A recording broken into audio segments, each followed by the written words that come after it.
Bismillahirrahmanirrahim. Saya mulai. Assalamualaikum warahmatullahi wabarakatuh. Waalaikumsalam warahmatullahi wabarakatuh. Pada pagi hari ini, tepatnya pada tanggal 15 September 2023, hari Jumat, kita bersama akan mempelajari pelajaran asfajah. Ya, yang kemarin ini kan menjelaskan bab 2, ciri-ciri akidah asfajah. Kita lanjut, sekarang bab 3, yakni prinsip dasar keyakinan asfajah. Halaman 10. Bismillahirrahmanirrahim. Tauhid.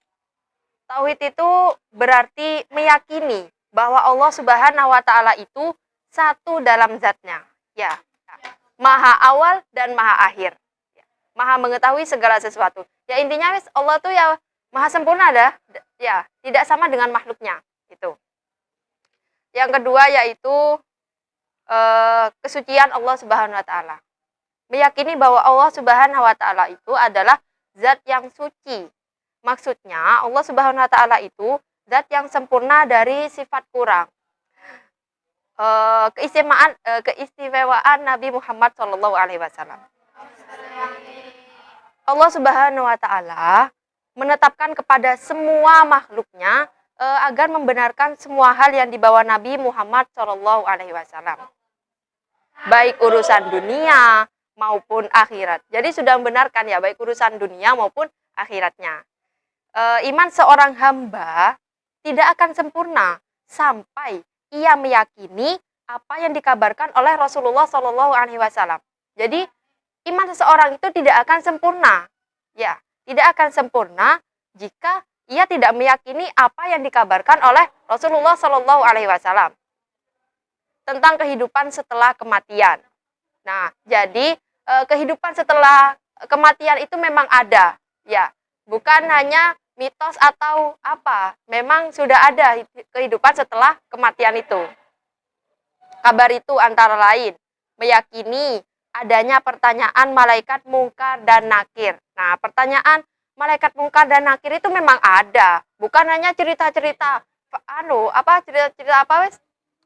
Iya, cerita-cerita fikih, enggak, memang ada pertanyaan malaikat mungkar dan nakir setelah kita mati. Nah, di kuburan kan biasanya kan di kuburan setelah orang-orang manusia itu pergi beberapa langkah itu nanti si orang yang mati itu akan ditanyain oleh malaikat siapa?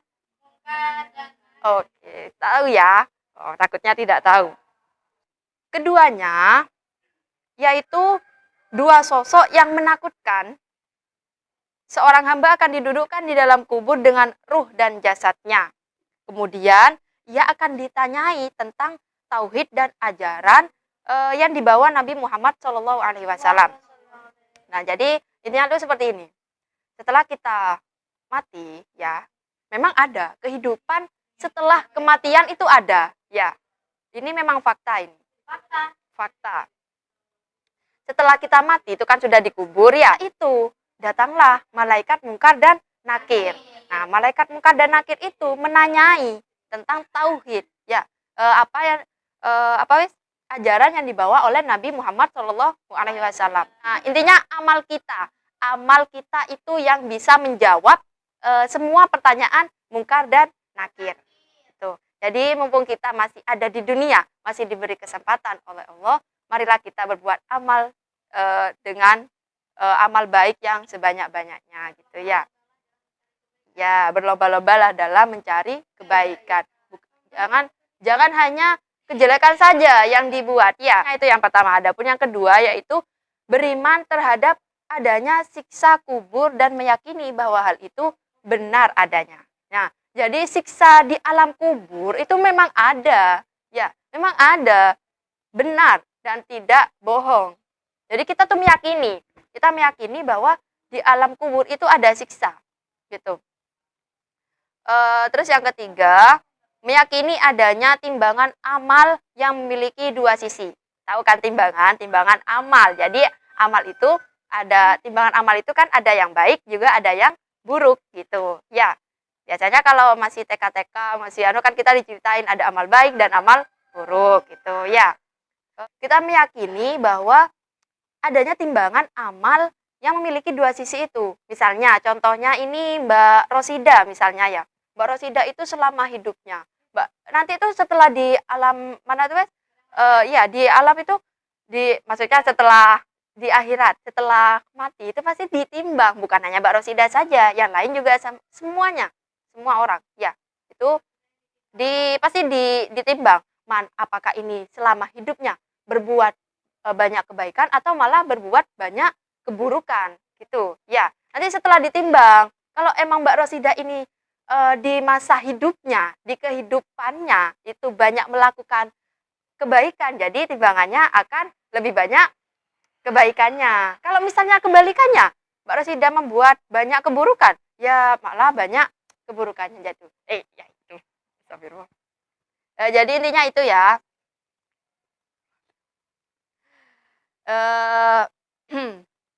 Dengan kekuasaan Allah Subhanahu wa taala, semua amal akan ditimbang, baik yang kecil maupun yang besar. Ya, contohnya gini, kita jalan di jalan raya atau di jalan mana lah gitu. Terus berbuat dalam kebaikan kecil saja itu sudah sangat berarti banget gitu ya. Kayak misalnya kita jalan di jalan itu terus ada batu gitu ya. Kita memindahkan batu saja itu sudah dianggap pahala, meskipun cuma sedikit, cuma remeh lah bahasanya ya, remeh banget kan gitu. Itu sudah dianggap pahala, amal kebaikan gitu ya. Jadi kalau kita jalan-jalan gitu ya, kalau melihat batu sekiranya itu bisa membahayakan bagi yang lain, jadi itu ya dipindahkan gitu ya. Itu amal yang baik. Iya, amal baik akan berbentuk kebaikan di sisi timbangan yang berupa cahaya. Wah, aku.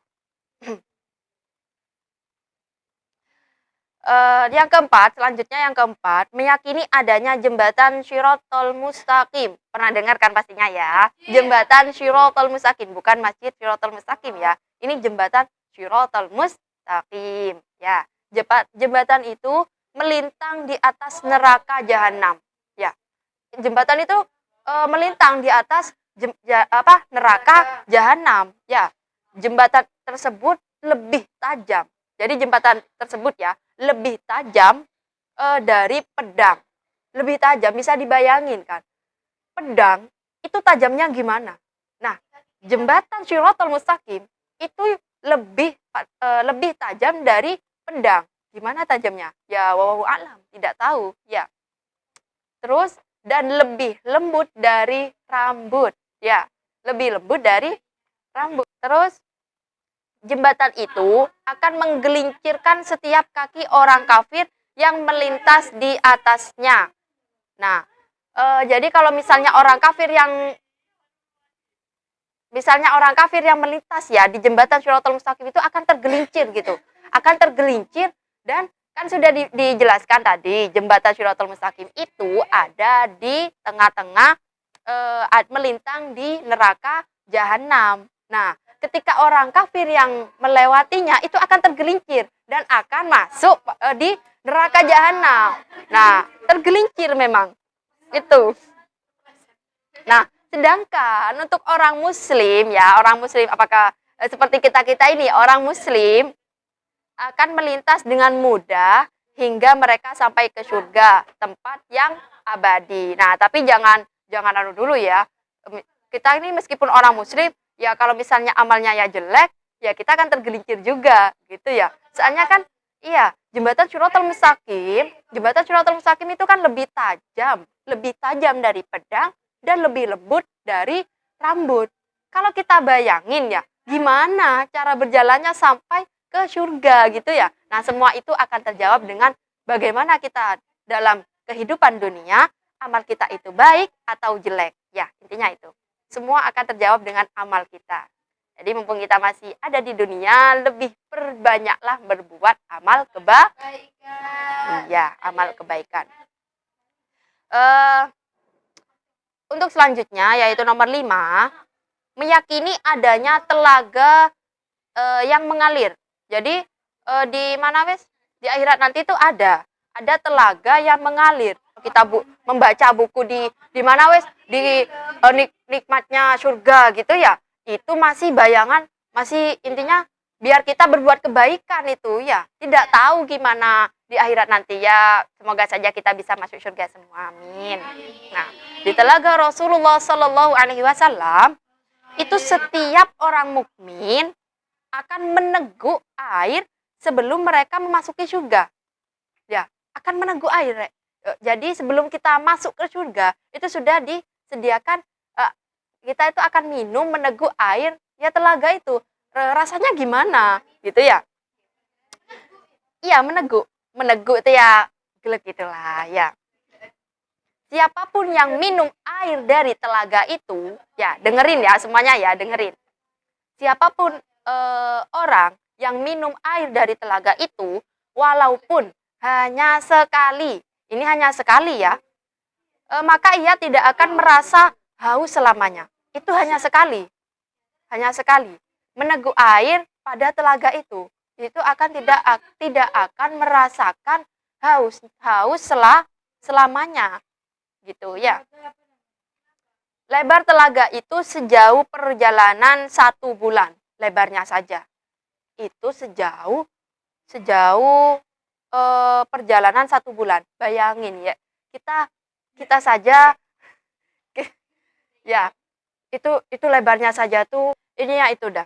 Airnya itu, dengerin ya, air telaganya tersebut lebih putih daripada susu. Susu saja itu sudah putih banget menurut kita ya, sudah jernih ya. Nah, itu lebih putih dari susu.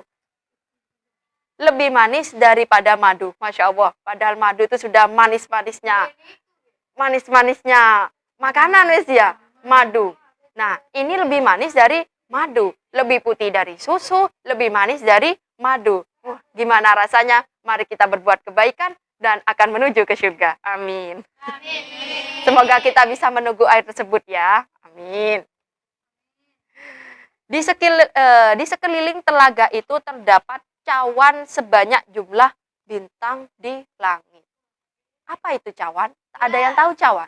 Nah, cawan itu kayak semacam gelas gitu ya. Oh, memang gelas ya. Ya, cawan itu memang gelas gitu. Nah, itu ya sebanyak jumlah bintang di langit. Masya Allah. Kalau kita melihat bintang saja banyaknya kayak gitu ya. Artinya tuh ketika ingin masuk sebelum kita masuk ke surga, itu akan diberi air telaga itu, meneguk air telaga tersebut gitu. Makanya kita harus berbuat amal kebaikan ya. Kalau itu yang kelima, dan lanjut yang keenam, percaya dengan adanya hisab. Apa itu hisab? Ada yang tahu? Iya, hitungan amal. Jadi kita harus percaya adanya hitungan amal tersebut. Ya, harus percaya. Dalam prosesnya, manusia itu berbeda-beda. Iyalah, setiap manusia pasti berbeda. Ya, dalam prosesnya pun berbeda. Pada di Lauhul Mahfudnya saja sudah berbeda. Lauhi Mahfud, di Lauhi Mahfud. Nanti itu ada yang dipersulit, ada yang dipermudahkan. Jadi gitu. Ya, setiap orang itu berbeda. Ya mungkin dari kehidupannya ini, misalnya sekarang dia jelek, belum tentu selanjutnya dia menjadi orang jelek terus ya, pasti menjadi orang baik lah ya, gak tahu karena semua itu sudah ditakdirkan oleh Tuhan ya.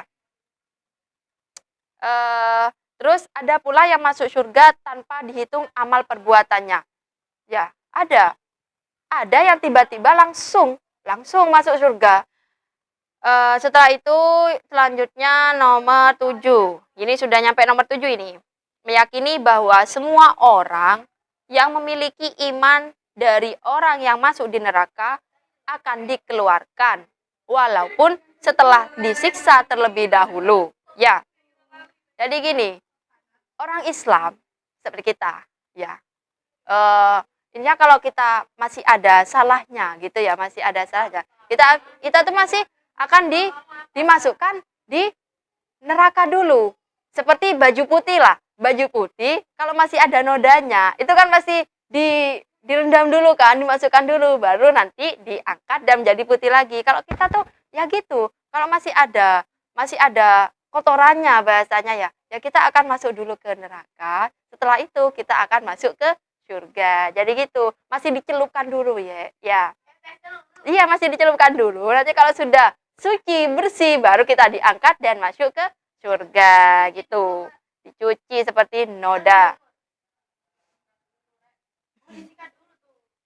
Sehingga tidak ada yang tersisa di neraka jahanam. Amin. Ya. Iya, sejelek-jeleknya orang muslim ya, pasti akan masuk ke surga. Yaitu masih dicelupkan dulu, masih dimasukkan dulu di neraka. Ya, biar kotoran-kotorannya hilang. Setelah itu kita suci, baru kita masuk ke surga gitu. Selanjutnya, ini yang terakhir sudah, nomor 8. Ya. Beriman dengan adanya syafaat. Beriman dengan adanya syafaat atau pertolongan dari para nabi, ulama, syuhada, dan sebagian orang mukmin. Sesuai dengan kedudukan mereka di sisi Allah Subhanahu wa Ta'ala. Ya. Jadi gitu, beriman dengan adanya syafaat, pertolongan dari para nabi, ulama, syuhada, dan sebagian orang mukmin sesuai dengan kedudukan mereka di sisi Allah Subhanahu wa Ta'ala gitu.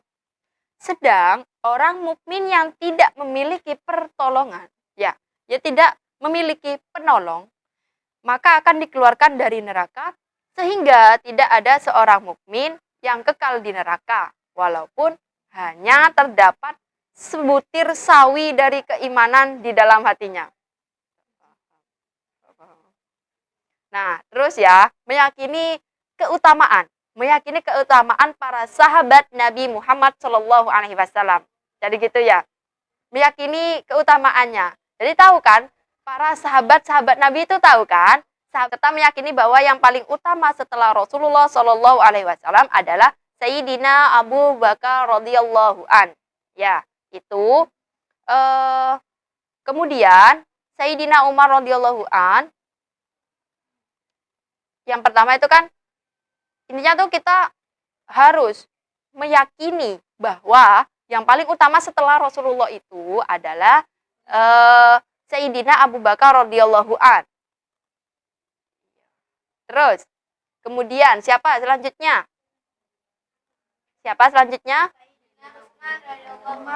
Sayyidina Umar radhiyallahu an. Ya. Selanjutnya siapa lagi? Sayyidina Utsman radhiyallahu an. Nah, yang terakhir yaitu Sayyidina Ali bin Abi Thalib. Nah, itu ya, yang keempat tadi itu atau biasa disebut dengan Khulafaur Rasyidin. Ya, itu. Itu kita harus yakin bahwa setelah Nabi itu yang paling utama adalah keempat Khulafaur Rasyidin itu. Ya. Setelah itu kita harus husnudon. Tahu kan husnudon gimana kan? Berprasangka baik, ya, berprasangka baik dan memuji kepada mereka. Kita harus husnudon kepada mereka. Yang dimaksud mereka itu siapa? Ya, itu tadi khalifah. Iya, Khulafaur Rasyidin itu tadi. Ya, kita harus husnudon atau berprasangka baik dan memuji kepada mereka. Karena Allah Subhanahu wa Ta'ala dan Nabi Muhammad telah memuji mereka. Nabi saja dan Allah Subhanahu wa Ta'ala telah memuji mereka. Apalagi kita. Kita siapa? Kita hanyalah hamba. Ya, itu ya setidaknya lah harus memuji kepada mereka. Nabi Muhammad dan Allah saja memuji, apalagi kita. Itu kan ya. Setelah itu, barang siapa yang meyakini hal tersebut, maka ia termasuk golongan yang benar dan tergolong aswaja serta terhindar dari kesesatan dan golongan ahli bid'ah. Ya. Ketika kita sudah yakin dengan keyakinan tadi yang saya jelaskan, ada berapa jumlahnya? 8 tadi ya, ada 8. Ketika kita sudah yakin dari 8 keyakinan tadi yang sudah saya jelaskan, itu maka kita akan tergolong dari golongan aswaja dan terhindar dari kesesatan. Ya, akan terhindar dari kesesatan. Ini gitu, kita harus yakin. Jadi kesimpulan yang dapat kalian ambil dari presentasi saya, mungkinlah. Jadi kesimpulan yang dapat diambil yaitu keyakinan dasar dari doktrin Aswaja adalah dengan meyakini bahwa Allah Subhanahu wa taala memiliki beberapa sifat yang tidak bisa dipisahkan dari zatnya. Wes lah, intinya Allah itu maha sempurna. Ya, tidak ada yang menyawainya, tidak ada yang tidak sama dengan makhluknya. Ya, tidak hanya berhenti di situ. Ya, tidak hanya berhenti di situ. Kita juga harus meyakini atas keberadaan sejumlah rasul dan nabi yang oleh Allah Subhanahu wa taala diperintah untuk menyampaikan risalah agama. Ya, kita harus yakin ya. Kita harus yakin dengan keberadaan sejumlah rasul. Berikutnya kita mempercayai apa-apa yang dibawa oleh mereka. Ya, kita harus mempercayai. Misalnya, keberadaan hari kiamat, kebangkitan setelah mati, penimbangan amal baik dan buruk, jembatan Shiratal Mustaqim, telaga milik Nabi Muhammad, dan sebagainya. Seperti tadi yang telah saya jelaskan, kita harus meyakini itu semua agar kita termasuk dalam golongan aswaja dan terhindar dari ahli bid'ah. Jadi gitu. Sudah paham dari sini? Sudah paham semua ya? Mungkin dari sini ada yang perlu dipertanyakan dari presentasi yang telah saya jelaskan tadi. Ada pertanyaan? Kan dari Mbak Rofiqatul Munawwaroh. Lontarkan pertanyaannya. Terima kasih untuk beberapa materi. Dari kami ada suatu pertanyaan mengenai kabar yang disampaikan oleh Rasulullah. Tadi sebuah materi menjelaskan mengenai beriman dengan adanya syafaat dari para nabi, para ulama, syuhada, dan sebagian orang mukmin sesuai dengan kedudukan mereka di sisi Allah. Oke, yang kami tanyakan. Pertama, bagaimana cara mendapatkan syafaat para nabi, para ulama, para syuhada? Dan untuk mengenai syafaat yang diberikan oleh sebagian orang mukmin, itu apakah bisa? Maksudnya orang mukmin mensyafaati orang mukmin. Apakah itu bisa?